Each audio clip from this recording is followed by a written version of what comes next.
Din is-sena l-iskola Giovanni Kurmi Higher Secondary se tkun qed issid il-korsijiet biex bekk se tkun qed toffri lill-istudenti aktar għażla. Let News tkellem Anna Spiteri Mejla li hija il-kap tal-iskola fejn spjegatilna kif l-istudenti jistgħu jiksbu ċertifikati f'livelli differenti buħud iwasslu għal korsijiet fl-Università ta' Malta. Aħna għandna diversi korsijiet, din is-sena ħankunu qegħdin inżiduhom saru 6 issa, huma korsijiet diversi li jindirizzaw il-bżonnijiet edukattivi ta' numru kbir ta' studenti.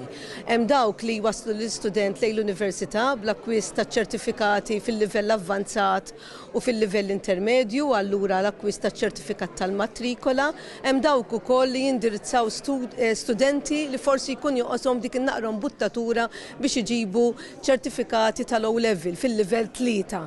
Dan huma żewġ korsijiet ġodda illi daħlet għalihom din l-iskola. Il-ħajr tan-naxxar toffri korsijiet fil-lingwi li jinkludu l-Arbi, l-Ingliż, il-Franċiż, il-Ġermaniż, it-Taljan, l-Ispanjol u l-Malti li huwa offrut ukoll bħala lingwa barranija. Normalment ħafna drabi studenti internazzjonali jiġu Malta mingħajr kwalifiċi ta' xejn.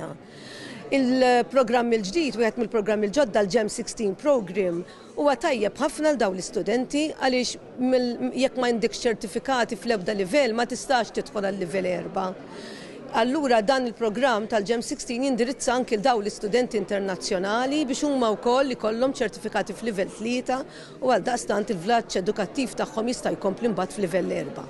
Din l-iskola toffri korsijiet anke fl-accounts, l-economics, l-istorja, ix-xjenza, il-filosofija, l-arti, is-sok u l-edukazzjoni fiżika fost l-oħrajn. U studenti interessati f'din l-iskola jistgħu jattendu l-Open Day li se ssir nhar il-ġimgħa 13 ta' Ġunju. Nhar il-ġimgħa għandna l-Open Day u fil-għodu fil-għaxija u l-istudenti jistaw jiġu jaraw l-iskola, jaraw il-faċilitajiet li għanda l-iskola u jitkellmu anki mal-allima differenti ħalli jaraw xinu ma' suġġetti diversi li qed toffri din l-iskola lill-istudenti u allura l-istudenti prospettivi tagħna.